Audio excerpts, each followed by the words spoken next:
श्रीमती निशा, श्री राजेश भारेल्य, रौनक भारेल्य, रौली भारेल्य बड़कुर, अंकुर बड़कुर, रुआंक बड़कुर, नेहरू नगर, भोपाल, मध्य प्रदेश।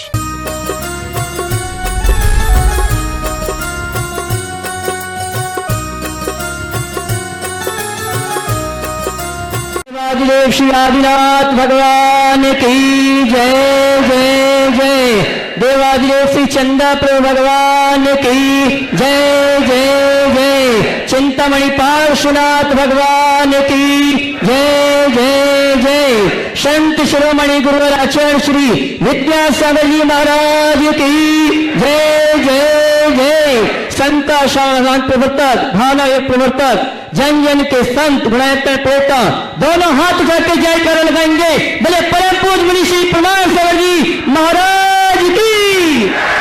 बोले परम पूज्य मुनि श्री निर्वेद सागर जी महाराज की। बोले परम पूज्य मुनिवर शीतल सागर जी महाराज की।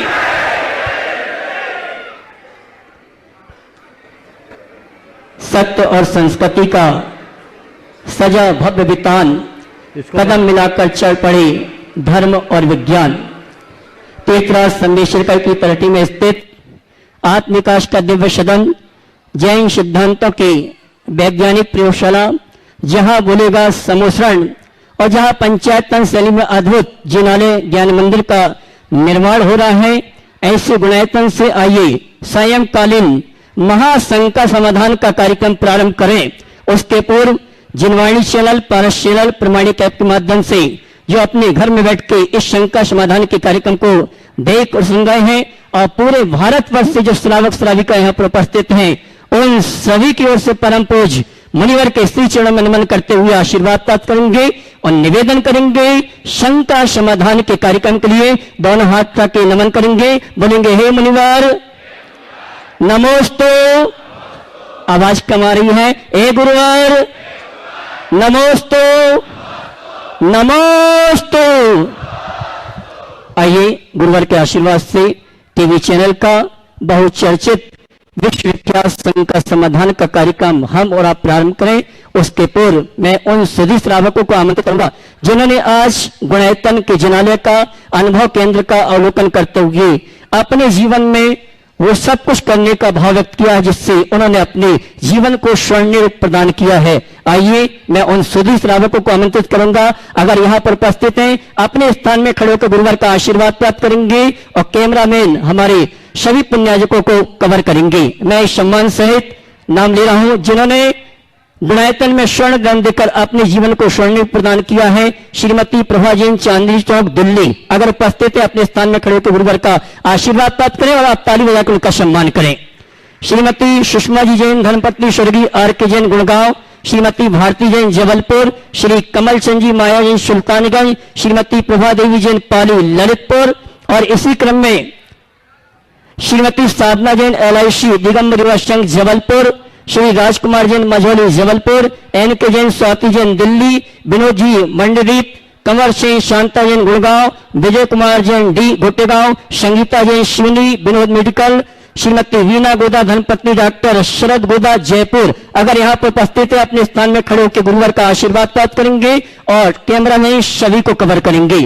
और आइए चलते हैं जिन्होंने गुणायतन में निर्माण निधि के रूप में जुड़ने का अवसर प्राप्त किया है। श्रीमान उत्तम चंद जी, सुरेश जैन, जबलपुर, अगर उपस्थित है अपने खड़े स्थान पर खड़े होकर गुरुवर का आशीर्वाद प्राप्त करेंगे।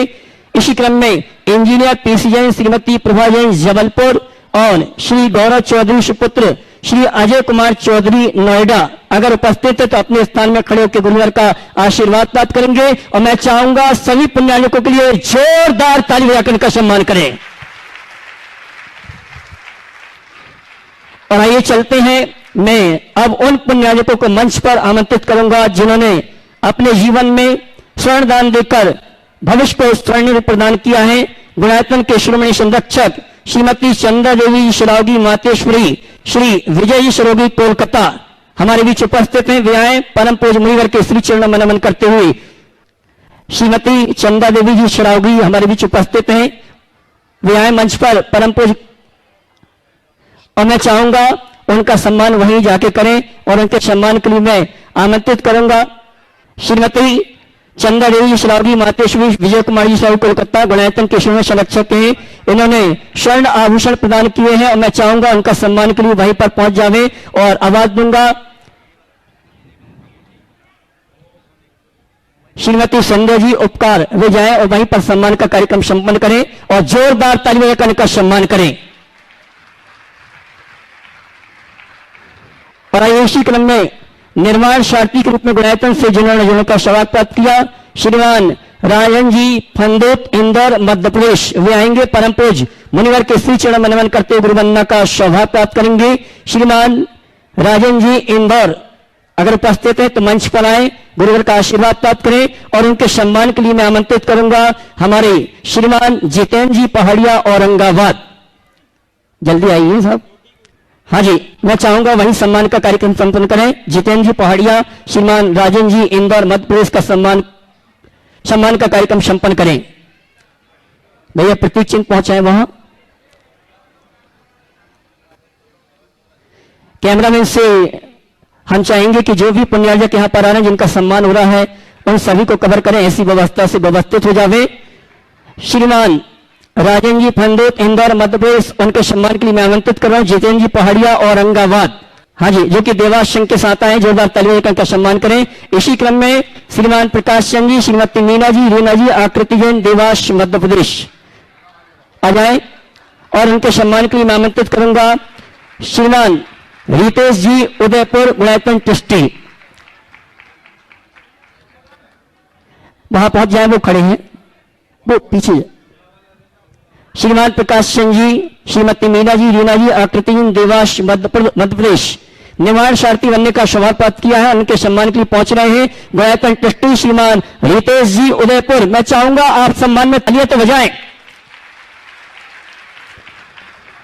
और आइए सूत्रधार के रूप में गुणायतन से जुड़ने का जिन्होंने अवसर प्राप्त किया है श्रीमान आनंद कुमार जी श्रीमती मधु जी अनुज जी विद्युत जैन न्यू दिल्ली। श्रीमान आनंद कुमार जी मधु जी अनुज जी विद्युत जैन न्यू दिल्ली अगर उपस्थित हैं तो वे आए और उनके सम्मान के लिए आवाज दूंगा।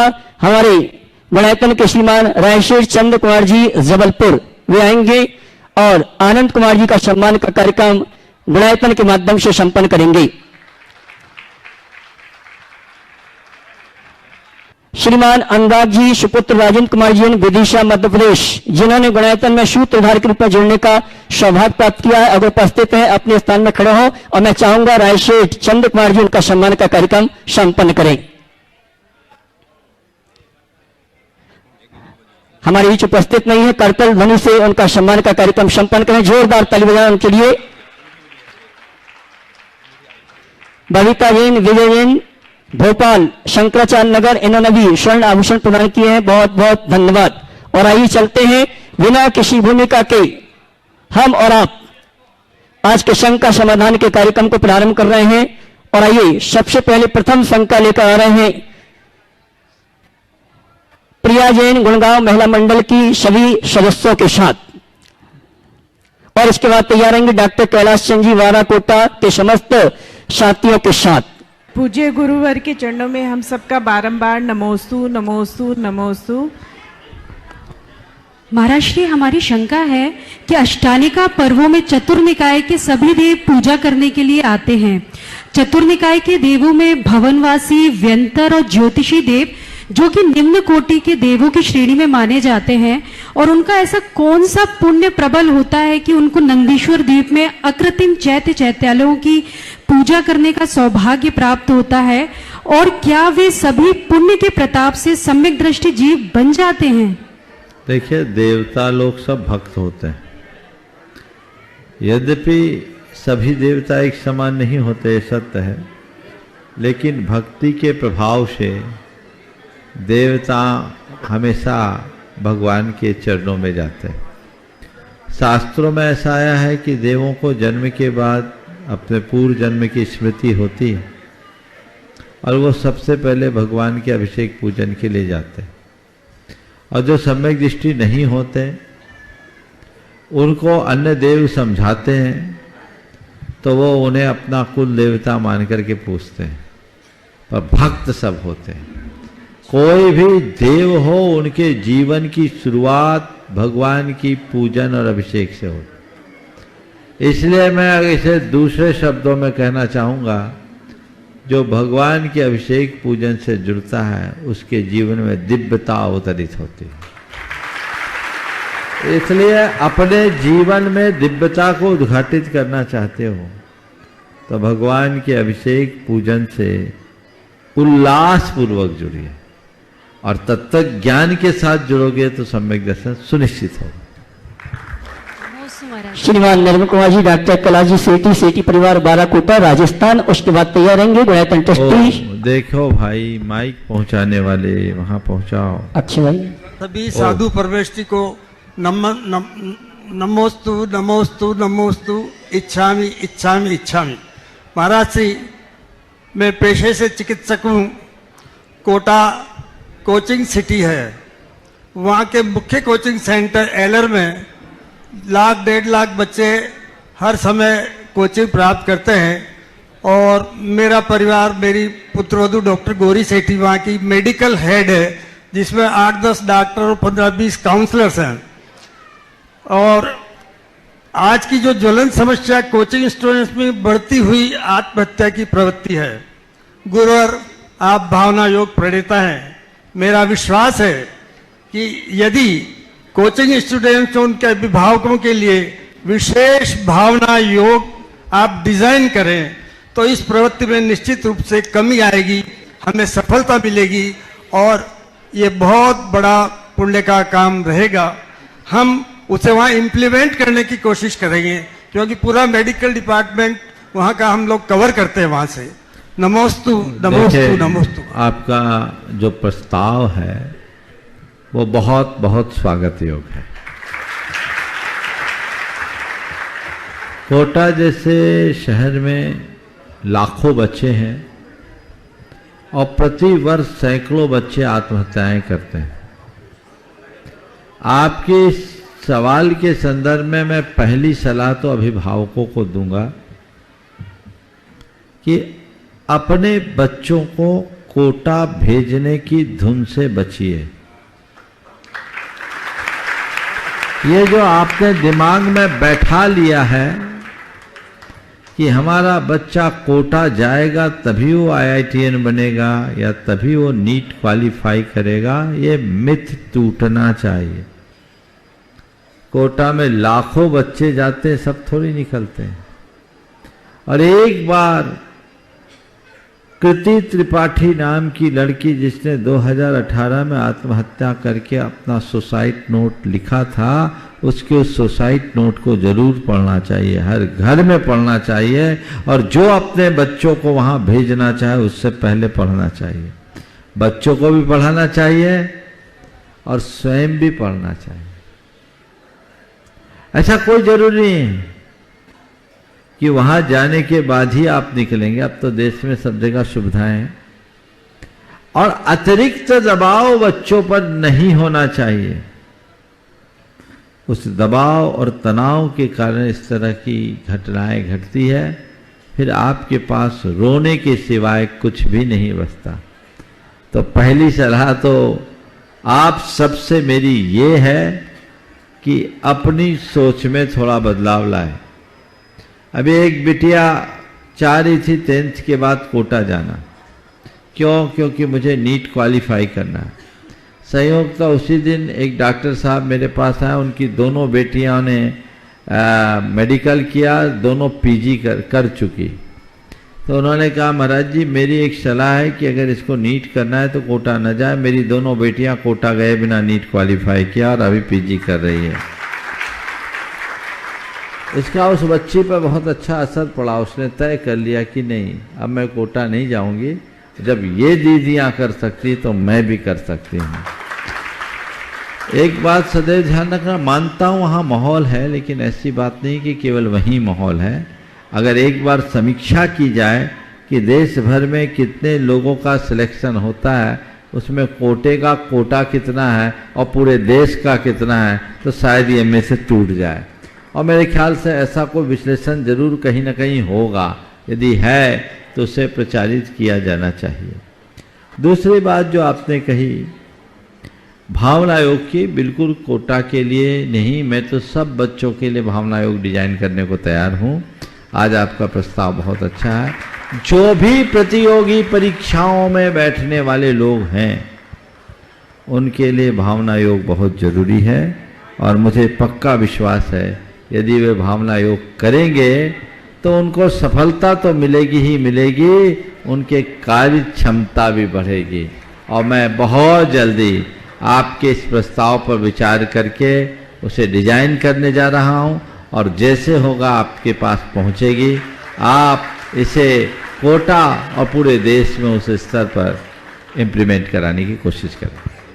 बड़े ट्रस्टी श्रीमान रितेश जी उदयपुर, उसके बाद तैयार रहेंगे ज्ञानचंद जी जैन, अध्यक्ष श्री आचार्य विद्यासागर जी दो गौशाला पवई, अपने सभी साथियों के साथ।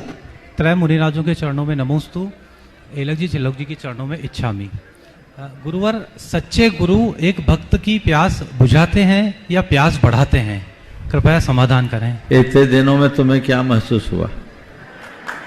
महाराज पहले तो ये बताओ, सच्चे गुरु को पाया कि नहीं पाया? बिल्कुल पा लिया महाराज जी। गुरु के नमोस्तु। संसर्ग में आने के बाद तुम्हारी प्यास बुझी की बढ़ी? महाराज बुझती भी है और नई बढ़ती भी है, बुझती भी है और नई बढ़ती भी है। सच्चा गुरु वो नहीं जो तुम्हारी प्यास मिटाए, सच्चा गुरु वो है जो तुम्हारे अंदर प्यास जगाए। और हम तो किसी की प्यास बुझाना चाहते ही नहीं, हम तो केवल प्यास जगाना चाहते हैं। और मुझे इतना पता है जब प्यास जगती है तो प्रयास अपने आप होता है। जितनी जल्दी हो सके अपने प्यास को जगाओ, ताकि उस प्यास को पूर्ण करने का प्रयास जारी रहे और जीवन में कुछ अच्छा आभास हो सके। नमोस्तु गुरु, नमोस्तु गुरु। श्रीमान ज्ञानचंद जी एक बार मैं चाहूंगा इस नीलेश भाई जो रितेश के शायद सालू हैं, इनका जोरदार करतल ध्वनि से अभिनंदन कर दें। पूरे ग्रुप का 800 लोगों को देवास से लेकर के आए हैं। हाँ, मुख्य भूमिका नीलेश की ही है, बहुत महत्वपूर्ण भूमिका। एक बार जोरदार अभिनंदन। जोरदार बधाई बधाई बधाई अच्छे से। चलिए श्रीमान ज्ञानचंद जी जैन, अध्यक्ष दो गौशाला पवई, और उसके बाद मैं सम्मान से आवाज दूंगा ब्रह्मचारिणी मंदला दीदी, संगस्त मुनि श्री भूतवली सागर जी महाराज। बोलिए 108 आज गुरुवर विद्यासागर महाराज की। बोलिए 108 गुरुदेव प्रमाण सागर महाराज की। बोलिए गुरुदेव संघ की। गुरुदेव, मेरी गौशाला में 5000 से 5500 गोवंश तक की मैं सेवा करता हूँ। और गाय गांव से शहरों से आने का काम बंद नहीं हो रहा, गाय चली आती है। गुरुदेव, मुझे बताया जाए कि इतनी ज़्यादा गाय रखने में मुझे कोई पाप तो नहीं लगेगा, मुझे शंका। देखिए, पहले तो मैं चाहूंगा एक बार ज्ञानचंद जी और उनकी पूरी टीम का जोरदार अभिनंदन की। जय हो। ये बड़े कर्मठ और जुझारू गौसेवक हैं। देवोदय महासंघ के संबद्ध गौशालाओं में इस वर्ष इन्हें अभी अभी गुरुदेव के चरणों में आदर्श गौशाला का सम्मान प्राप्त हुआ। और मैं इन्हें जानता हूं पिछले 20 वर्षों से। ये छोटी सी समाज है, मात्र 35 परिवार, 35 ही है ना जी महाराज। 35 परिवारों की समाज में भारत की सबसे बड़ी गौशाला है। जय हो भगवान। लगभग 4000 गोवंश तो इनकी गौशाला में हमेशा बने रहते हैं। बहुत उत्तम कार्य। और मैं खुद उस गौशाला में गया भी हूँ, तो ये बहुत अच्छी बात है। और 1998 में गए थे जी महाराज, तब शुरुआत थी। तो ये एक बहुत अच्छा रूप लिया है। आपने जो सवाल किया है, एक सवाल हर गौशालाओं में। गौशालाओं की अपनी एक सीमा होती है, क्षमता होती है। लेकिन ये दुर्भाग्य है कि आजकल गोपालक अपने गोवंश को यूं ही छोड़ देते हैं, या तो वो कसाईयों के हवाले हो जाती है या इधर उधर भटकते रह जाती है। लोग गौशालाओं के गेट पे छोड़ करके चले जाते हैं। आप सबसे, आपके माध्यम से मैं सभी गौशाला के लोग संचालकों से कहना चाहूँगा, आप अपनी क्षमता के अनुरूप काम कीजिए, क्षमता को बढ़ाने की कोशिश कीजिए। जिनको संरक्षण दो उन्हें पूर्ण संरक्षण मिले। इसके बाद हाथ जोड़ लीजिए और लोगों से कहिए कि वे भी संरक्षण में हाथ बटाएं। जी, वो अपने स्तर से प्रयास करें, उनको गौ संरक्षण की महिमा बताएं। जी, उनसे कहे कि तुम अपने गोवंश को पशु मानकर छुट्टा मत छोड़ो, उसे अपने परिवार के सदस्य की तरह देखो, तुम्हारी कितनी उन्नति होती है। जब ये बातें समझाएंगे तो इनकी आवक रुकेगी और वो भी संरक्षण प्राप्त कर सकेंगे। पुनः सभी गौशाला के कार्यकर्ताओं का आशीर्वाद। मेरा एक निवेदन था गुरुदेव, मेरी गौशाला के अकाउंट का नंबर अनाउंस करवा दिया जाए। वो पवई गौशाला वेबसाइट से देखेंगे। जी जी। और यहाँ जो भी है देवोदय महासंघ के थ्रू ही जाता है, इसलिए देवोदय महासंघ के माध्यम से आपको आता है। और एक बात है, अभी इनके पास गुरुजी का ऐसा आशीर्वाद है कि कमी नहीं होती, और महासंघ आपको सहयोग करता है कि नहीं करता है? करता है, इसलिए कोई चिंता नहीं। मैं किसी भी इंडिविजुअल गौशाला के लिए आपको डोनेशन की बात करना नहीं चाहता, न कभी करता हूँ जी। मैं चाहता हूँ जो भी देना है केवल देवोदय महासंघ को दीजिए। देवोदय महासंघ पिछले 2016 से तो मैं लगातार देख रहा हूँ, सभी को एकदम सही भाव से दे रहा है कि नहीं दे रहा है? दे रहा। तो बस वहीं जाने दो, एक जगह जाएगा तो सब जगह होगा, नहीं तो कहीं धुआंधार होगा और कहीं बौछार भी नहीं होगी। कृपा ऐसी है गुरुदेव। चलिए, और चला नहीं घट रहा। हाँ, बहन मंजिला दीदी, उसके बाद मुकेश सोनिका जी, बनायतन ट्रस्टी वैरायटी परिवार मुरादाबाद, उसके बाद तैयार रहेंगे देवाश वाले। मुनि श्री के चरणों में मेरा शतशः कोटि से नमोस्तु। श्रीमद छुल्लक जी के चरणों में सादर इच्छामि।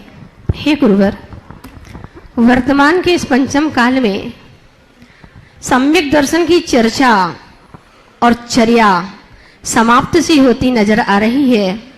सभी जगह मिथ्यात्व का बोलबाला बढ़ता जा रहा है। आज वर्तमान के इस युग में संस्कार और संस्कृति को किस प्रकार से सुरक्षित रखें और सम्यक दर्शन को किस प्रकार से बचाएं कि जिससे मेरे परिणामों की विशुद्धि बढ़े और ये भोले भाले जीव अज्ञान और मिथ्यात्व से बच सके। नमोस्तु। बहुत ही गंभीर सवाल आपने उपस्थित किया। हम लोग जो धर्म प्रभावना की बात करते हैं, सबसे पहले हमें समझना है कि धर्म प्रभावना है क्या, और धर्म प्रभावना को समझने के पहले धर्म समझना होगा। हम लोग प्रायः धार्मिक आयोजनों की संपन्नता को ही धर्म प्रभावना मान लेते हैं, लेकिन केवल धार्मिक आयोजनों की संरचना करना मात्र धर्म प्रभावना नहीं है। धर्म प्रभावना सच्चे अर्थों में लोगों के हृदय में धर्म भावना जगाने का नाम। तो लोगों के हृदय में धर्म भावना जगेगी तो धर्म प्रभावना होगी, और वह धर्म भावना जगाने के लिए हमें सही धर्म की व्याख्या करनी होगी। और हमारा धर्म क्या है? रत्नत्रय सम्यक दर्शन ज्ञान चारित्र ही तो धर्म है। और जब तक हम धर्म के मूल स्वरूप को लोगों तक नहीं व्याख्यायित करें, तब तक धर्म की प्रभावना क्या है? इसलिए हर धर्म मंच में तत्व का उपदेश होना चाहिए, सम्यक्त का उपदेश होना चाहिए। जब सम्यक्त का प्रकाश प्रकट होगा तभी सच्चे अर्थों में धर्म ध्यान हो सकेगा और धर्म प्रभावना होगी, और अंदर से वो चीजें जग गई तो बाहर की चीजें अपने आप बदल जाए। नमोस्तु भगवान, नमोस्तु। श्रीमान मुकेश जी सोनिका जी, बनायतन ट्रस्टी वैरायटी परिवार मुरादाबाद। मुरादाबाद की गुरसराय? गुरसराय, हाँ। मुरादाबाद। चलो बोलो। हाँ। समस्त विराजित विश्वविख्यात मुनिराजों के चरणों में मेरे समस्त परिवार की ओर से सत सत नमन। महाराज श्री, आपके शंका समाधान में एक बार जय जिनेन्द्र के विषय में आपने बहुत ही मतलब इस प्रकार का प्रेरणादायक एक वचन दिया था कि घरों में, परिवारों में अगर नित्य प्रतिदिन सुबह उठते ही लोग जय जिनेंद्र को प्रस्तावित कर समस्त सदस्यों के सामने अगर बोलना शुरू कर दें, मैं समझता हूं कि घर के माहौल में पॉजिटिव एनर्जी लाने में बहुत ही महत्वपूर्ण योगदान हो सकता है। आपके वचनों के माध्यम से आज मैं फिर से निवेदन कर रहा हूं कि शायद हमारी समस्त समाज इस चीज को लेके बहुत ही लाभ प्राप्त कर रहे हैं। देखिए, हमारे देश में एक दूसरे के अभिवादन की परंपरा है और ये देश की विशेषता है कि हम जब अभिवादन करते हैं तो अभिवादन में अपने भगवान का नाम लेते हैं। ये इस बात का प्रमाण है कि हम अपने हर संबंध में भगवान को जोड़ना चाहते हैं, भगवान की साक्षी में रहना चाहते हैं, ताकि हमारे संबंधों की पवित्रता बनी रहे। हम किसी से मिलते हैं, बातचीत करते हैं, तो बातचीत के उस क्रम में आपस में लोग अपने अपने तरीके से अभिवादन करते हैं। आज भारत में जय श्री राम है, सीताराम है, राधे श्याम है, लोग अपने अपने तरीके से बोलते हैं। कहीं सत श्री अकाल बोला जाता है, जैन धर्म में बोला जाता है जय जिनेंद्र। जिनेंद्र भगवान की जय हो। इसके पीछे दो भावनाएं हैं। मैं बोल रहा हूं जय जिनेंद्र, यानी इस बात को प्रकट कर रहा हूं कि मैं जैन जिनेंद्र भगवान के जयकार करने वाला उनका अनुयायी हूं। तो सामने वाला बोलता है जय जिनेंद्र, तो मैं भी उनका अनुयायी हूं। ये धर्म की प्रभावना होती है। फिर भगवान का नाम लेने से कर्म क्षय होते हैं। हमारे यहां का है ना, कोई पूछा तो कोई मतलब नहीं है। आस्ताम तवस्तव नमस्त समस्त दोषम तत्संखतापि जगताम दुर्तानि हंति। तो भगवान का तो नाम मंत्र मनीषम मनजा स्मरंत सद्या स्वयं विगत बंध भया भवंती बोलते हो। तो जब हम कोई व्यक्ति से बात करते समय भगवान का नाम ले जय बोले तो हमारे कर्म का क्षय होगा कि नहीं होगा? जी महाराज। इसलिए hello, hi, morning, good morning, good evening, ये सब क्या है? भारत की परंपरा का आप परिचय दीजिए और सही तरीके से जय जिनेंद्र बोलना शुरू कर दीजिए। देखिए क्या आनंद आता है। जो मिले बोलो जय जिनेंद्र, जय जिनेंद्र, सबके साथ जय जिनेंद्र हो जाए। जय जिनेंद्र, जय जिनेंद्र। जबलपुर यात्रा संघ के सभी यात्रियों से चाहूंगा जोरदार ताली बजावें। देवास यात्रा संघ के सभी यात्रियों का। और पहले प्रश्न की आमंत्रित करूंगा हमारे देवास यात्रा संघ के संयोजक भाई नीलेश जी छाबड़ा, उसके बाद तैयार रहेंगे अरविंद जी पाणव, अध्यक्ष परिवार देवास। अनेक लोगों के एक साथ शंका समाधान के माध्यम से शंकाओं को दूर करने वाले ऐसे पूज्य मुनि श्री प्रमाण सागर जी महाराज के सत्संग चरणों में बारंबार नमोस्तु नमोस्तु नमोस्तु। हे गुरुदेव, मेरी मुख्य शंका यह है कि आज जो ये यात्रा देवास से आई है, इसमें एक साथ यदि आज 800 लोग यहाँ आए हैं तो वो आपके ही आशीर्वाद का चमत्कार है। आज से 6 माह पूर्व जब ये यात्रा निर्धारित थी, उस तारीख को ट्रेन कैंसिल होने की वजह से सब लोग इतने द्रवित थे और सभी की आंखों में आंसू थे और मेरी भी हिम्मत पूरे तरीके से टूट चुकी थी कि अब आगे यात्रा हो पाएगी। और मैंने उसे अपने ही पुण्य को कम माना था, लेकिन उस समय आपने पूरी समाज को यह संबल दिया था कि अब जब नया हो शेड्यूल उसमें जरूर आए।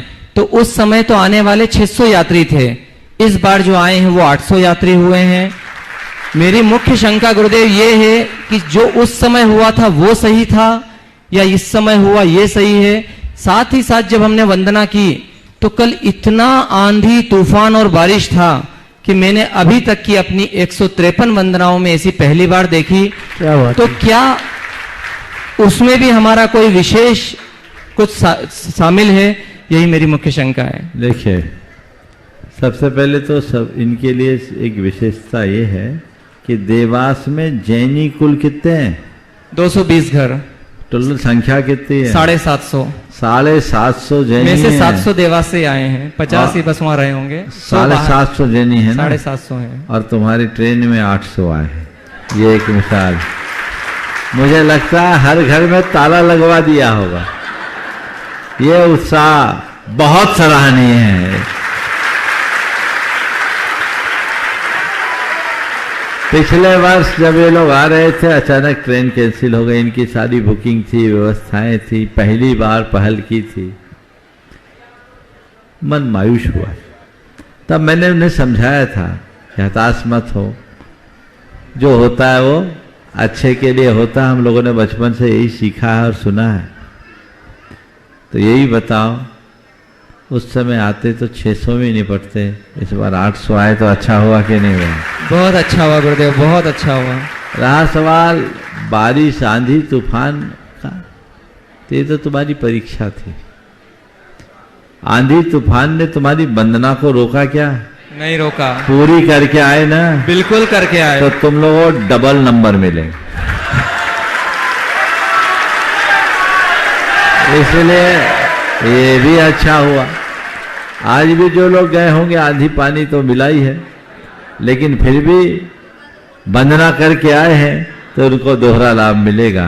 इसलिए जो होता है वो अच्छे के लिए। और पूरे देवास की ओर से गुरुदेव एक ये भी है, मुख्य तो मैं आपसे बोलूंगा तो शायद मुझे उसका उत्तर उतना सटीक न मिले। यदि आचार्य मतलब आचार्य के आज तक देवास में चरण नहीं पड़े, तो ऐसा हम क्या करें, या उस भूमि का क्या ऐसा पुण्य नहीं है कि आचार्य विद्यासागर जी महाराज आज तक। देखो, एक सलाह मैं आप सबको देता हूं।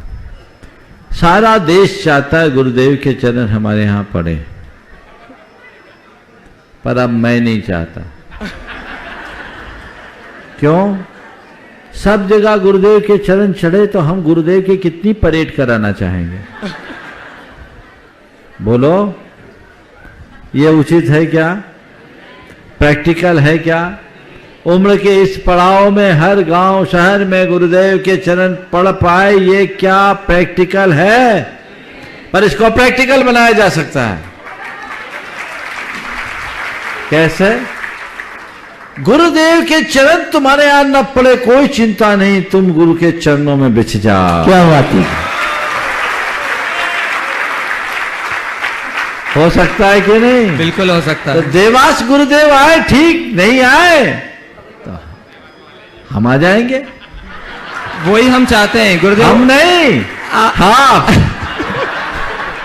तुम हमको लपेट लोगे, हम तो खुद बंधे हुए। गुरुदेव के चरण हमारे गांव में पड़े तो अति उत्तम है, ना पड़े तो हम तो गुरु चरणों में जा ही सकते हैं। जा सकते कि नहीं जा सकते? तो जिन जिन के मन में पीड़ा है कि हमारे गांव में गुरु नहीं आए, वो भावना भाई वो गुरु चरणों में चले जाए। हम लोग क्या बोलते हैं? तव पादो मम हृदय।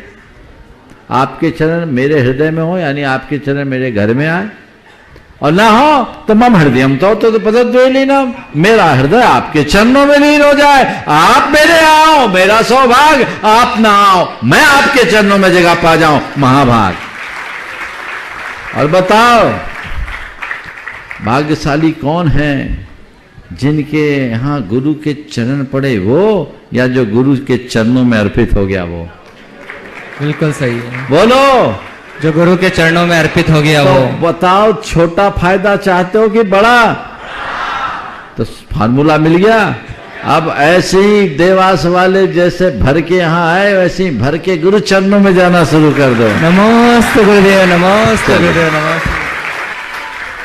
और आइए अगले प्रश्न के लिए अरविंद जी पाड़ौत, अध्यक्ष परिवार देवास, और उसके बाद आवाज दूंगा अमित जी पड़िया, जबलपुर। परम पूज्य गुरुदेव के चरणों में पूरे देवास समाज का नमोस्तु नमोस्तु नमोस्तु। महाराज जी, मेरी दो जिज्ञासा है।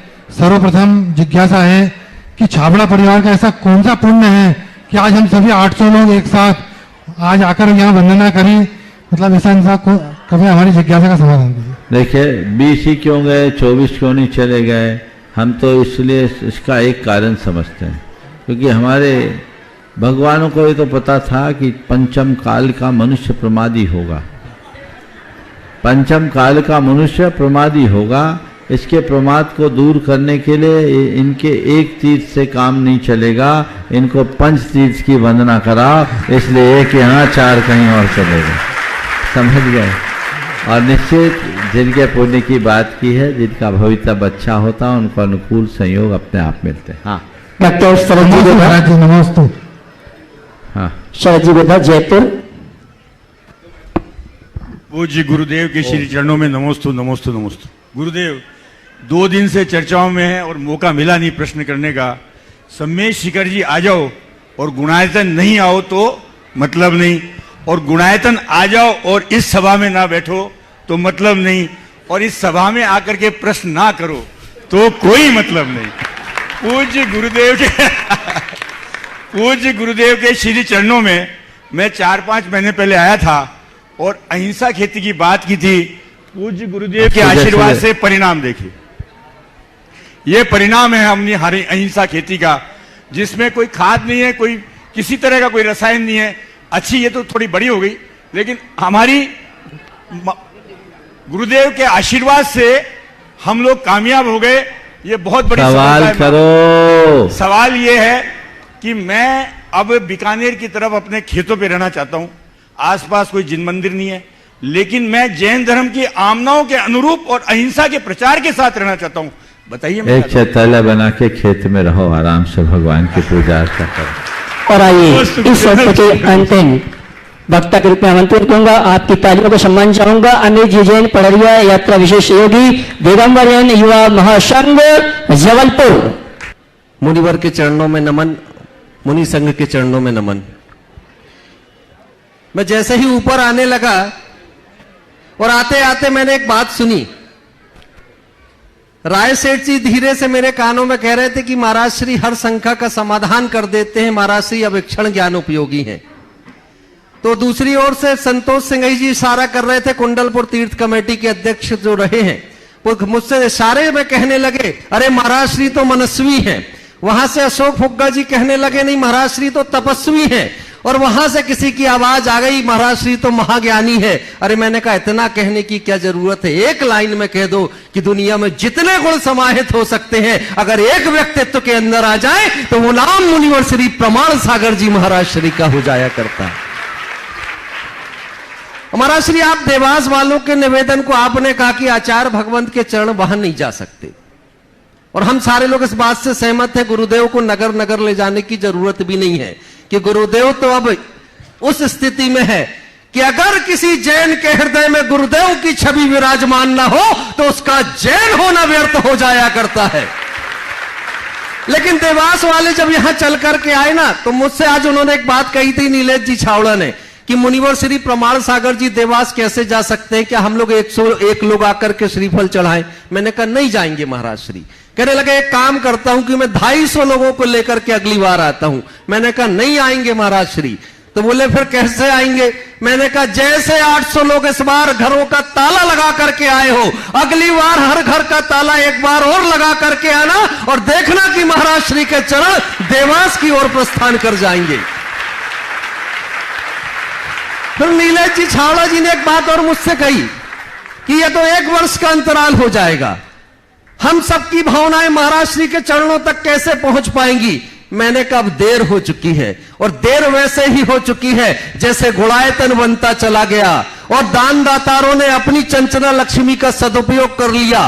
वो सारे लोग तो पुण्य के अधिकारी बन गए। अब सोने की ईंट बना करके भी लेकर के आओगे और कहोगे कि इस गुणायतन तीर्थ में मेरी अब एक ईंट लग जाए, तो आने वाले समय में आपकी वो सोने की ईंट भी गुणायतन में नहीं लग पाएगी। जिनका पुण्य था, जिनका भाग्य था, उन्होंने इस गुणायतन के निर्माण में अपनी चंचला लक्ष्मी का सदुपयोग कर लिया और हजारों हजार वर्ष के लिए अपने दान को सुरक्षित कर लिया।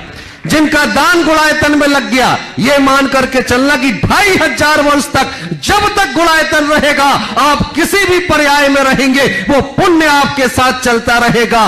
25 भवों का बीमा जिन्हें अपना कराना हो, इस गुणायतन तीर्थ में अपनी चंचला लक्ष्मी एक बार लगा देना और देख लेना कि 2500 वर्ष तक ये पुण्य आपके साथ चलता चला जाएगा।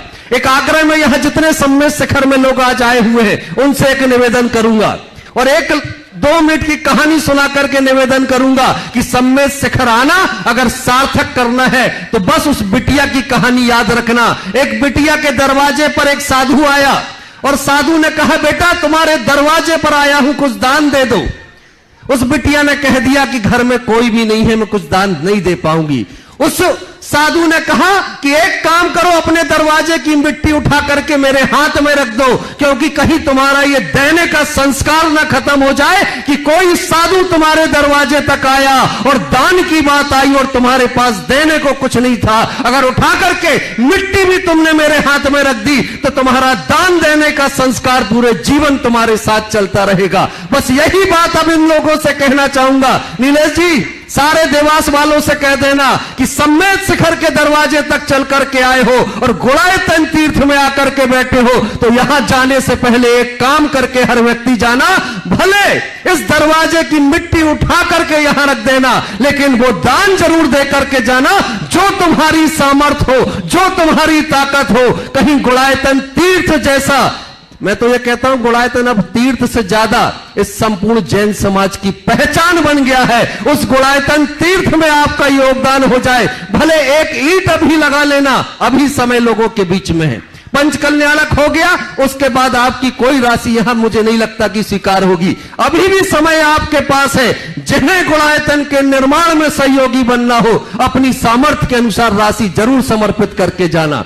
मैं तो यह कहूंगा कि जेब से भले एक छोटा सा नोट निकालना, लेकिन आपने दान के संस्कार को अक्षुण्ण बना करके रखना। अब जरा हाथ उठा करके बता देना कितने लोग चाहते हैं कि गुड़ायतन में उनका भी दान लगे। जरा हाथ उठा दो सारे लोग। तो इतने लोग हैं ना, गुड़ायतन से जब बाहर निकले तो भले एक छोटी सी रसीद कटाना, मैं नहीं कहता कि लाखों करोड़ों की कटाना, जितनी सामर्थ हो वो राशि गुड़ायतन तीर्थ को समर्पित करके जाओगे तो इस सम्मेद शिखर की यात्रा में आना आप सबका सार्थक हो जाएगा। और आप सबका यही सामूहिक पुण्य एक दिन देवास में इस बात की गवाही देगा। हम सारे लोग साक्षी बनेंगे कि वो समय भी आएगा जब मुनि संघ का आगमन देवास में होगा और हम सभी लोग एक बार पुनः उनकी चरण सन्निधि में देवास में बैठेंगे। पूज्य मुनि श्री के चरणों में नमन नमोस्तु। जोरदार तालियों देकर इनका सम्मान करें जिन्होंने इन स्वर्ण दान देकर अपने जीवन को स्वर्ण प्रदान किया है। इनके सम्मान के लिए आमंत्रित करूंगा हमारे गुड़ायतन परिवार के ट्रस्टी हरीश जी दिल्ली, और उनके साथ आएंगे प्रद्युम्न सिंह जी जबलपुर। और इसी क्रम में मैं अपने स्वर्ण प्रदाता परिवार को आमंत्रित करूंगा। श्रीमती वीना जी गोदा, धर्मपत्नी डॉक्टर शरद जी गोदा जयपुर, वे भी आएंगे। परम पूज्य मुनिवर के श्री चरणों में नमन करते हुए गुरु वंदना का सौभाग्य प्राप्त करेंगे। और उनके सम्मान के लिए मैं आवाज दूंगा श्रीमान प्रेमचंद जी उपकार सागर, श्रीमान अमित जी पड़रिया। जोरदार तालियों से उनका सम्मान करें। और मैं आपकी तालियों का सम्मान चाहूंगा। एक परिवार हमारे बीच में वो आया है जिन्होंने अपनी ओर से गुड़ायतन की एक वेदी के लिए संपूर्ण वेदी में स्वर्ण दान देने की घोषणा की है। जोरदार श्रीमती प्रमिला जी, श्रीमान अजय जी, श्री अंशु जैन, सचिन जी, हर्षिता, उज्जवल, गीतू जी, अंकित जी, मुदित जी, बादशाहपुर गुड़गांव हरियाणा, ये आएंगे। परम पूज्य मुनिवर के श्री चरणों में नमन करते हुए गुरु वंदना का सौभाग्य प्राप्त करेंगे। और आप जोरदार तालियों देकर इनका सम्मान करें। और इनके सम्मान के लिए आमंत्रित करूंगा भाई अमित जी और डॉक्टर मयूर जी, और साथ में आइए डॉक्टर मयूर जी और अमित जी सम्मान का कार्यक्रम संपन्न करें। आप जोरदार इनका ताली के साथ सम्मान करें। इसी क्रम में मैं आमंत्रित करूंगा जिन्होंने अपनी ओर से स्वर्ण दान देने की घोषणा की है, विजय कुमार जैन डी गोटेगांव, वे आए। विजय कुमार जी जैन डी गोटेगांव अगर उपस्थित हैं तो वे आए मंच पर। परम पूज्य मुनिवर के श्री चरणों में नमन करते हुए गुरु वंदना का सौभाग्य प्राप्त करेंगे। और उनके सम्मान के लिए आवाज दूंगा श्री राजकुमार जी मंझौली जबलपुर, अगर हमारे बीच उपस्थित हैं तो वे आए। हाँ जी, श्रीमान विजय कुमार जैन डी गोटेगांव, उनके सम्मान की आवाज दूंगा।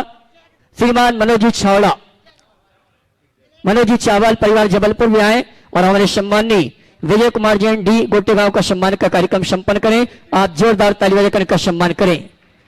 इसी क्रम में मैं आमंत्रित करूंगा श्रीमान राजकुमार जी मंझौली जबलपुर, इन्होंने भी स्वर्ण दान देकर अपने जीवन को स्वर्ण प्रदान किया है। इनके सम्मान के लिए आमंत्रित करूंगा।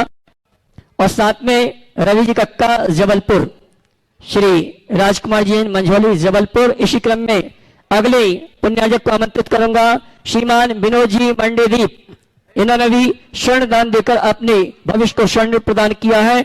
और इनके सम्मान के लिए मैं आमंत्रित करूंगा पवन जैन, LIC मार्गदर्शक महासंघ। और इनके साथ आएंगे अशोक जी फुग्गा, ये आए हमारे सम्माननीय श्रीमान विनोद जी मंडीदीप, उनका सम्मान का कार्यक्रम संपन्न करें और आपकी तालियां तो बजना चाहिए। इसी क्रम में आमंत्रित करूंगा संगीता जी शिवनी, संगीता जी शिवनी अगर उपस्थित हैं वे आए और इनके सम्मान के लिए आमंत्रित करूंगा हमारे महासंघ के महामंत्री श्रीमान दीपक चौधरी जी और चक्र जैन कोषाध्यक्ष। संगीता जी अगर उपस्थित है तो मंच पर जावे। संगीता जी, हाँ। और विनोद मेडिकल, इन्होंने अपना गांव का नाम नहीं लिखा है। और आइए चलते हैं संघ का समाधान के अगले सत्र के लिए। जबलपुर यात्रा संघ को सौभाग्य प्राप्त हो रहा है, आप जोरदार ताली बजाकर। और आइए प्रथम प्रश्न के लिए मैं आमंत्रित करूंगा श्रीमान श्रीमती प्रीति शैलेंद्र जबलपुर देवास। उसके बाद तैयार रहेंगे रवि जैन कक्का मार्गदर्शक महासंघ, प्रीति शैलेंद्र जैन जबलपुर देवास। उसके बाद तैयार रहेंगे श्रीमान रवि जी कक्का मार्गदर्शक महासंघ। गुरुवर के चरणों में बारंबार नमस्तु। गुरुवर, मेरी शंका है कि मेरे कुछ साधारण भाई बहन मित्र आदि हैं जिनको मैं अच्छे से जानती हूँ कि देवशास्त्र गुरु में पूरी आस्था रखते हैं और मुनियों के आहार विहार सभी में आस्था रखते हैं, तन मन धन से समर्पित है। लेकिन उनके घर में जब कोई शुभ प्रसंग होता है तो देवी पूजन, माता पूजन और जैसे बीमार वगैरह होते हैं तो वहाँ माथा टेकना जाते हैं। तो उन लोगों के लिए कैसे उनका भय दूर हो और कैसे वो मिथ्यात्व से छूटे? देखिए, ऐसे लोगों को सही तत्व ज्ञान करने की जरूरत है। जब तक व्यक्ति धर्म के मर्म को नहीं जानेगा तब तक इस तरह की दुविधाएं नहीं जाती। संस्कारवश धार्मिक होना अलग बात है, लेकिन ज्ञान के साथ धर्म करना यथार्थ बात है। हमें सद्ज्ञान को प्रकाशित करना चाहिए। पंकज जैन ललितपुर की तरफ से नमोस्तु महाराज जी, नमोस्तु महाराज जी। मेरा क्वेश्चन ये है कि हम लोग सब सामाजिक कार्यकर्ता हैं और सब समाज में एक जो ओम ओम ओम बैठ जाइए, हाँ बोलिए। सामाजिक और धार्मिक कार्यक्रमों में हम सबकी भूमिका क्या होनी चाहिए, हीरा की या हीरो की? सामाजिक और धार्मिक आयोजन में हम सबकी भूमिका क्या होना चाहिए, हीरा की या हीरो की? सामाजिक और धार्मिक कार्यक्रमों में हमारी भूमिका क्या होनी चाहिए, हीरा या हीरो? मैं कहता हूं अपने आप को जीरो मानो, लोग तुम्हें हीरो कहे, ऐसा काम होना चाहिए। तुम खुद को हीरा मानोगे या हीरो बनोगे तो लोग तुम्हें जीरो बना देंगे, और खुद को जीरो बना के रखोगे तो लोग तुम्हें हीरो बना देंगे। व्यक्ति को, हर सामाजिक कार्यकर्ता को डाउन टू अर्थ होना चाहिए, विनम्रता और शालीनता उसके अंदर होनी चाहिए, टीम भावना उसके मन में होनी चाहिए, टीम वर्क करने की क्षमता होनी चाहिए, सबको साथ लेकर चलने की क्षमता उसके पास होनी चाहिए। यदि ऐसा करे तो जीवन बहुत सुंदर बने। श्रीमान पंकज जी MD जबलपुर। उसके बाद तैयार रहेंगे मुख्य यात्रा सारथी श्रीमान छोटेलाल जी दिलीप जी। महाराज जी के चरणों में बारंबार नमोस्तु। महाराज जी, समाज में अनेक संस्थाओं का गठन होता है और हर संस्था में सदस्य बनते हैं। मैं आपसे एक मार्गदर्शन चाहता हूं कि सदस्यों का संस्था के प्रति और संस्था के पदाधिकारियों का सदस्यों के प्रति क्या कर्तव्य होना चाहिए और क्या दायित्व होना चाहिए? देखिए, कोई भी सामाजिक संगठन, सबसे पहले संगठन को संगठित रखने का प्रयत्न करना चाहिए। हर संगठन और संस्था के अपने कुछ उद्देश्य होते हैं, उन उद्देश्यों की पूर्ति जिससे हो वो काम करना चाहिए। संगठन और संस्था का हित सर्वोपरि होना चाहिए, बाकी बातें गौण रूप से चलनी चाहिए। टीम भावना होनी चाहिए, वरिष्ठ सदस्यों को छोटों का ख्याल रखना चाहिए और छोटों को बड़ों का बहुमान करना चाहिए। अपनी क्रेडिट औरों को देनी चाहिए। खासकर जो मुख्य लोग हैं उनको पूरी क्रेडिट मिलती है, पर उन्हें चाहिए कि थोड़ी उदारता का परिचय दें और वह अपनी सारी क्रेडिट अपने छोटों को दे। कभी खड़े हो जाए और कहे कि मेरी ताकत ये है, मैं करने वाला नहीं, चेहरा मेरा है, फोर्स ये है। ऐसा अगर भाव मन में आ जाए तो किसी कार्यकर्ता के मन का उत्साह कम नहीं होगा, अपितु उत्तरोत्तर बढ़ेगा। तो ऐसी कुछ बातें हैं जिनको हर संगठनों में रखा जाए तो बहुत अच्छा हो। और संस्थाओं में संख्या की जगह उनकी निष्ठा को प्रमुखता देनी चाहिए, समर्पण को प्रमुखता देनी चाहिए। यदि निष्ठावान लोग थोड़े भी हों तो बड़ा काम हो जाए, और ज़्यादा संख्या में बढ़ जाओ तो हो सकता है कई बार ऐसी पॉलिटिक्स आ जाए कि संस्था ही चौपट हो जाए। और एक बात और, किसी भी संस्था में उसके संस्थापकों की जो मूल भावना होती है वो बाद वाले में भी होनी चाहिए, जो प्राय नहीं दिखती। इसलिए संस्थापकों को सदैव ये प्रयास करना चाहिए कि हमने जिस उद्देश्य से इस संस्था को गठित किया है वो भावना हमारे पीछे के लोगों में भी आते रहे और संस्था इसी तरह फलती फूलती रहे। श्रीमान छोटेलाल जी, दिलीप जी मुख्य यात्रा शारथी, उसके बाद रहेंगे श्रीमती मुन्नी जी, मनोज जी मुख्य यात्रा शारथी परिवार। नमोस्तु महाराज जी, नमोस्तु महाराज जी। छोटेलाल दादाजी का नमोस्तु महाराज जी, अस्वस्थ होने के कारण वो नहीं आ पाए, नमोस्तु। सवाल करो। सभी मुनिराजों को नमोस्तु, सभी छलो क्षामी। महाराज जी, नकारात्मक सोच को सकारात्मक में कैसे बदल दें? बस नकारात्मक को सकारात्मक में बदलना है तो 90 दिन पहले भावना योग कर लो, अपने आप बदल जाएगी। चलो। श्रीमती मुन्नी जी, मनोज जी मुख्य यात्रा शारथी परिवार। इसके बाद रहेंगे श्रीमान जितेंद्र जी, संजय जी विशेष योगी। श्रीमान जितेंद्र जी, संजय जी विशेष योगी। अग्रवाल कॉलोनी से गुरुदेव को नमोस्तु नमोस्तु नमोस्तु। गुरुदेव, मेरा प्रश्न है, विपरीत परिस्थितियों में हम समता को कैसे धारण करें? देखिए, अक्सर ये सवाल आता है, मैं संक्षेप में बताता हूँ। 4 बातों को आत्मसात कर लो। कैसी भी विपरीत परिस्थिति हो, मन में स्थिरता बनी रहे। एक बात सदैव सबको ध्यान में रखना चाहिए, ऐसा कोई मनुष्य नहीं जिसके जीवन में हमेशा अनुकूलता हो। विपरीतताएं और प्रतिकूलताएं हर मनुष्य के जीवन में आती है, उससे कोई बच नहीं सकता। तीर्थंकर भगवान भी नहीं बचे, हम आप किस खेत की मूली। तो जीवन में सब प्रकार की स्थिति आती है, हमें इसे स्वीकार करना चाहिए। और 4 बातों को ध्यान में रखो तो कैसी भी विपरीत परिस्थिति हो अपने अंदर स्थिरता आ सकती। सबसे पहली बात, सोच को सकारात्मक बनाओ। प्रतिकूलता को अनुकूलता में देखने, प्रतिकूलता में अनुकूलता खोजने की कोशिश करो। अगर सोच बदल जाए तो दुख में भी सुख लगता है, विपत्ति में भी संपत्ति का आभास होने लगता है, प्रतिकूल भी अनुकूल दिखने लगते हैं, विसंगति में भी संगति दिखने लगती है। तो सबसे पहली बात, अपने सोच को बदलिए। दूसरी बात, आशावादी बनिए। अभी रात है ये देखकर रात को कोस के अपना समय मत गुजारिए। ये सोचिए रात के आगे प्रभात है, अभी अंधेरा है, उजाला होगा। रात के आगे प्रभात है। यह पतझड़ की शाम अकेला फूल उदास बहुत है। यह पतझड़ की शाम अकेला फूल उदास बहुत है। शूलों की महफिल में अली का कटु उपहास बहुत है। यह पतझड़ की शाम अकेला फूल उदास बहुत है। शूलों की महफिल में अली का कटु उपहास बहुत है।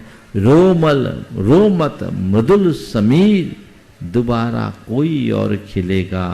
यह जीवन तो नीर किनारा कोई और मिले।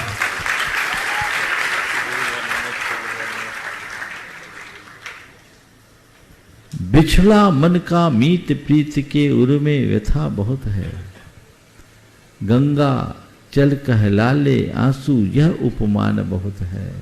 गा प्रभात का गीत भीत हो अंधियारा पिघलेगा, यह जीवन तो नीर किनारा कोई और मिलेगा। प्रभात का गीत गाओ, रात को कोसो मत, रात के आगे प्रभात है। आशावादी बनो, रात लंबी हो सकती है, शाश्वत नहीं। हमने तो बचपन से कहावत सुना है और देखा भी है कि एक दिन घूरे के भी दिन फिरते हैं, तुम्हारे भी फिरेंगे। ये विश्वास मन में होना चाहिए। तीसरी बात, पेशेंस रखना चाहिए, धैर्य रखना चाहिए। ठीक है, विपत्ति धैर्य अथाभ्युदय क्षमा, विपत्ति में धैर्य ही हमारे लिए आलंबनी है। धैर्य रखो, ठीक है, ठीक है, ठीक है, ठीक है। मन में जब धैर्य आता है तो हमारे अंदर अलग प्रकार की ताकत प्रकट हो जाती है, और जब हम अधीर हो जाते हैं तो अंदर अनेक प्रकार की नकारात्मकताएं विकसित हो जाती है। वो नकारात्मकता हमारी आत्म क्षमताओं को कुंठित करती है, उससे व्यक्ति दिग्मूढ़ हो जाता है और बने बनाए काम को भी बिगाड़ देता है। और जब धैर्य रखता है तो उसे सोचने समझने की बात होती है। ठीक है। और चौथी बात, नश्वरता का विचार करो।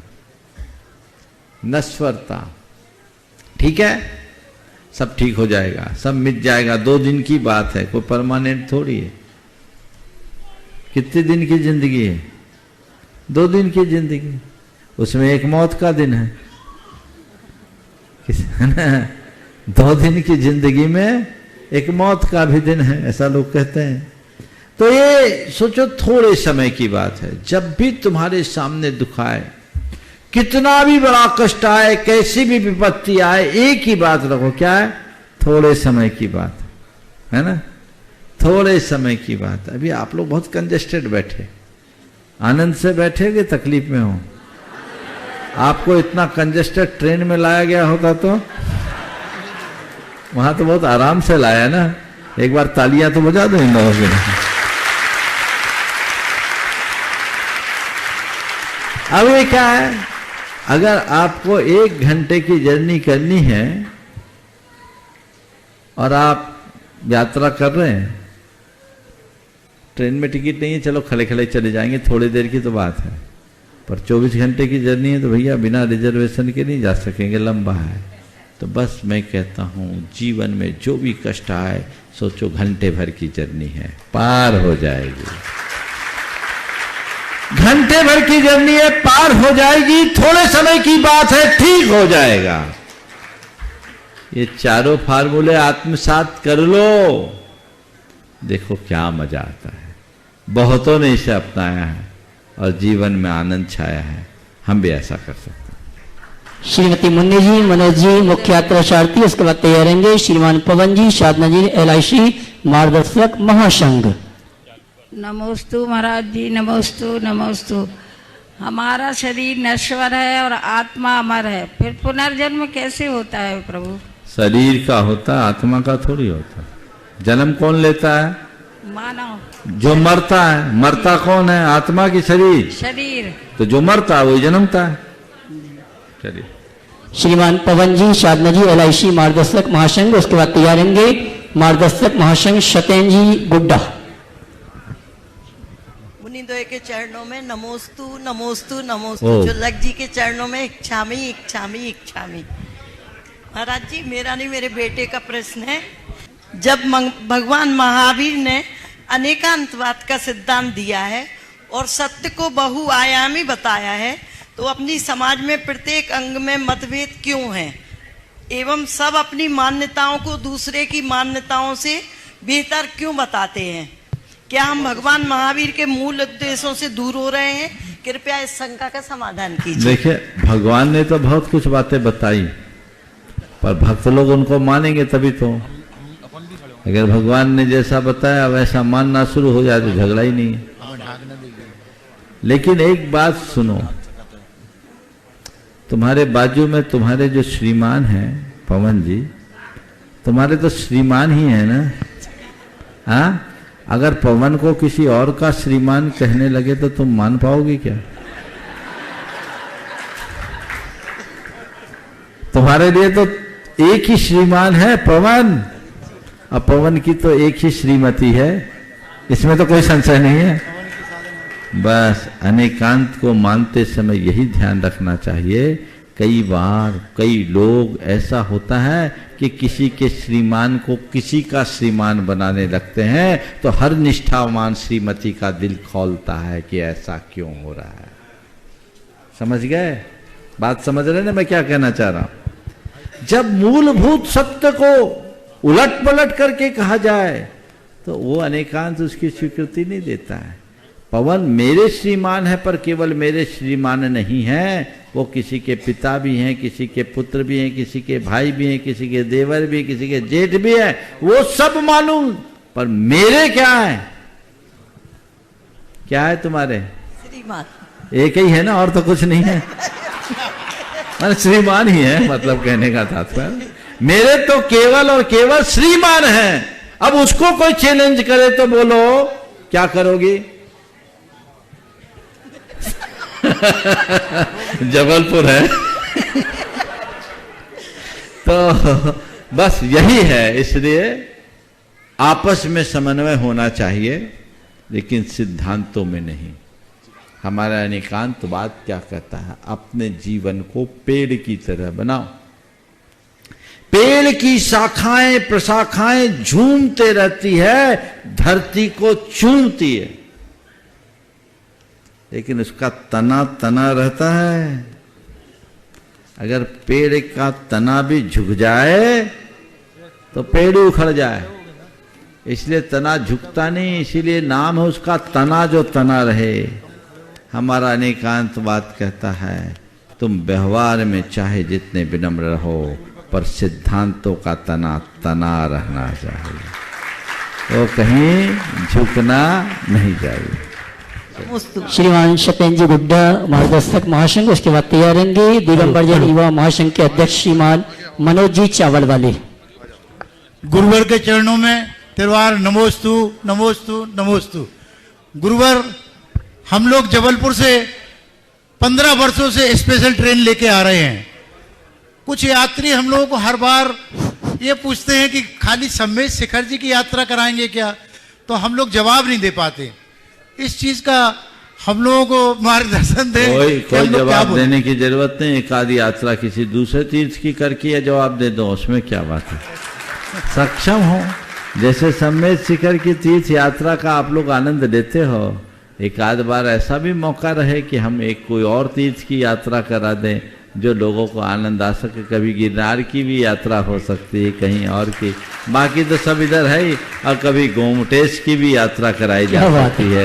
यह प्लान में लिया जाना चाहिए, और महासंघ इस बात को तय कर ले कि गुणायतन के पंचकल्याण के बाद हम लोगों की अगली यात्रा हो वो ऐसी हो, ये हो सकती है ना। श्रीमान मनोज जी जैन चावल वाले अध्यक्ष दिगंबर जैन युवा महासंघ, उसके बाद तैयार रहेंगे महासंघ के महामंत्री श्रीमान दीपक चौधरी। नमस्ते महाराज जी। महाराज जी, मेरा छोटा सा प्रश्न है। महाराज जी, जवाबदारी लेना और उसको निभाना, सबके साथ सबको लेकर चलना, और पंच कल्याणक में सबकी सहभागिता कैसे करें कि महाराज जी को नई ऊंचाई इस महासंघ को पहुंचाएं। देखिए, मैं पहले चाहूंगा कि नवनियुक्त अध्यक्ष हैं राष्ट्रीय दिगंबर जैन युवा महासंघ के, इनका जोरदार करतल ध्वनि से अभिनंदन। अभी तक जितने भी महासंघ के अध्यक्ष हुए हैं उन सब ने अपने अपने कार्यकाल में अपना उत्कृष्टतम दिया है और अपनी एक अलग पहचान बनाई है।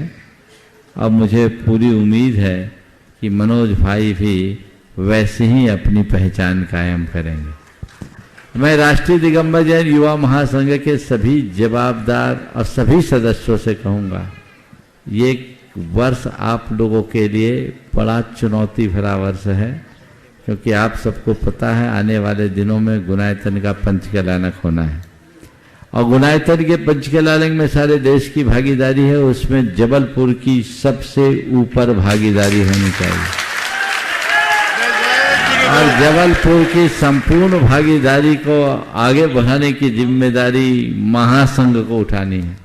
इसलिए सबको लेकर के चलिए, टीम भावना के साथ आगे बढ़िए, परिणाम जरूर अच्छे आएंगे। नमोस्तु महाराज जी। महासंघ के महामंत्री श्रीमान दीपक जी चौधरी और महासंघ के दोनों कोषाध्यक्ष डॉक्टर मयूर जी, चक्रेश जी, पूर्व महामंत्रियों को भी साथ में खड़ा कर। नमोस्तु महाराज जी, नमोस्तु महाराज जी।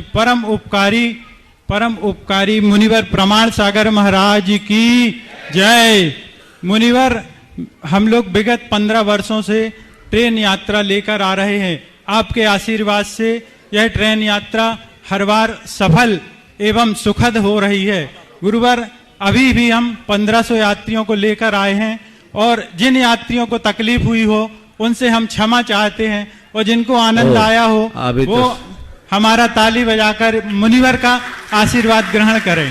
हाँ, सवाल करें। मुनिवर, मेरा ये सवाल है कि अभी हम लोगों ने टिकट बुकिंग की थी, उस टिकट बुकिंग में 2 दिन में ही सारी टिकट भर गई, लेकिन क्या हुआ कि जिस लोगों को और लोगों को भी आना था, जिनको हम लेकर नहीं आ पाए, तो उसका दुख हमको भी है, और जो लोग नहीं आ पाए वो लोग बहुत दुखी थे। तो गुरुवर, उसका हमको और उनको क्या कर्मों का ऐसा होता है? हर व्यवस्था में तो एक सीमा होती है। 1500 ले आए, फिर तो 1500 और एक ट्रेन और होती। और हम तो कहते ठीक है, तुम लोगों को ऐसा लगता है लोग दुखी होते तो उनसे कहो हम किसी को दुखी नहीं होने देंगे, आप हमारी झोली भरते जाइए, हम एक नहीं 10 ट्रेन ले आए। नमस्कार। जब व्यवस्था है वो व्यवस्था से ही होगी। आइए महासंघ के दोनों कोषाध्यक्ष श्रीमान डॉक्टर मयूर जी, चक्रेश जी, उसके बाद तैयार रहेंगे महासंघ के पूर्व महामंत्री श्रीमान अतुल जी। नमोस्तु महाराज श्री। महाराज श्री, मेरा सवाल जो है वो ये है कि गुस्सा जो है वो कंट्रोल नहीं होता है। गुस्सा कंट्रोल मतलब गुस्सा आना तो स्वाभाविक प्रक्रिया है किसी ना किसी काम पे, और गुस्सा करने वाला अपने आप को तो हमेशा सही समझता है कि मैंने तो सही गुस्सा किया, लेकिन उस गुस्से में कुछ अपशब्दों का भी उपयोग हो जाता है, जो बाद में मुझे महसूस होता है कि इस तरह के शब्दों का उपयोग मुझे नहीं करना चाहिए था। बहुत लंबे समय से प्रैक्टिस कर रहा हूँ, लेकिन वो शब्द निकल आते हैं। देखो मयूर, ये समस्या तुम्हारी नहीं, जितने लोग हंस रहे थे उनकी भी ये बीमारी तो सब में है। अब मैं सभी को एक सलाह दूंगा, ये अनुभव सिद्ध प्रयोग है।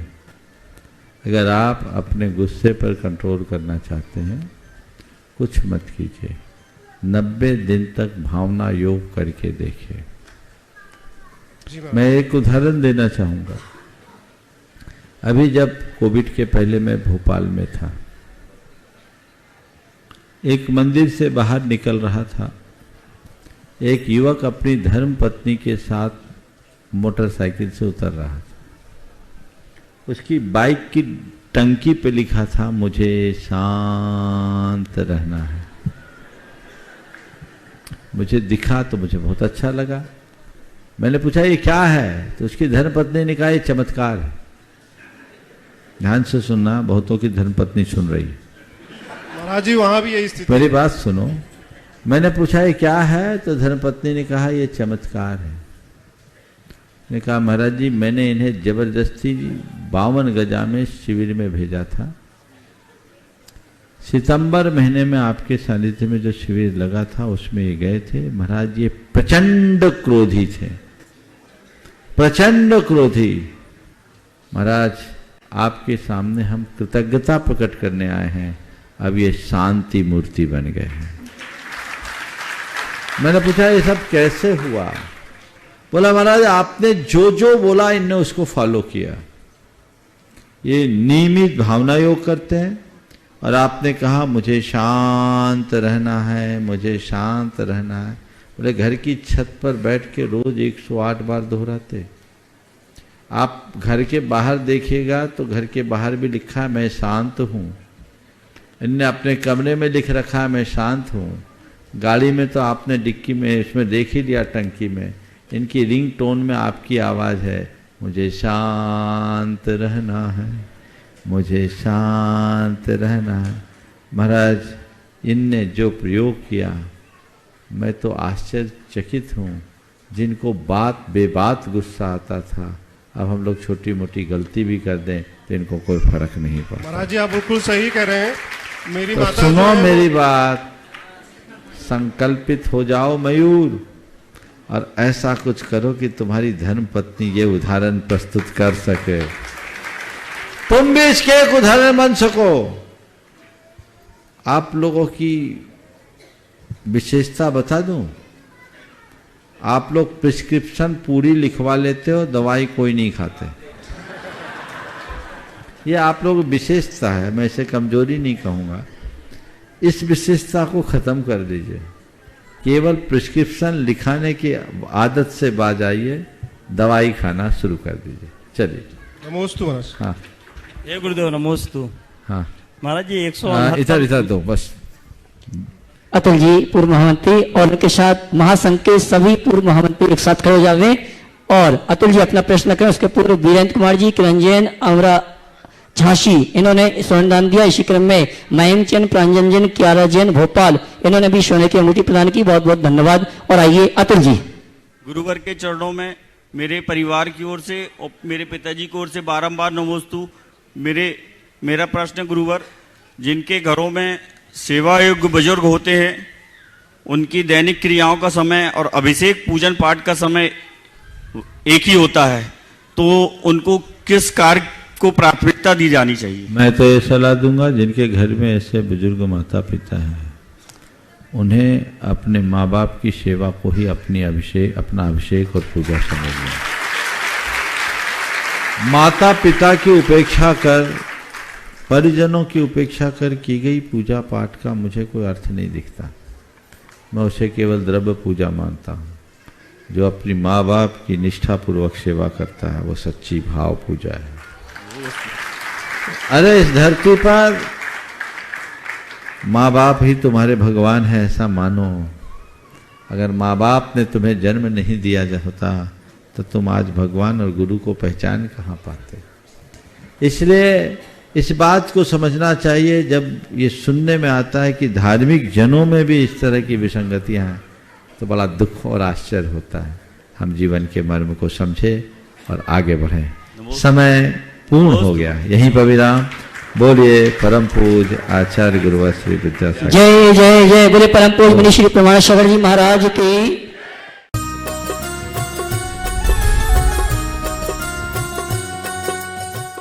इस कार्यक्रम के पुण्यार्चक थे श्रीमती निशा, श्री राजेश भारेल्य, रौनक भारेल्य, रौली भारेल्य बड़कुर, अंकुर बड़कुर, रुआंक बड़कुर, नेहरू नगर, भोपाल, मध्य प्रदेश।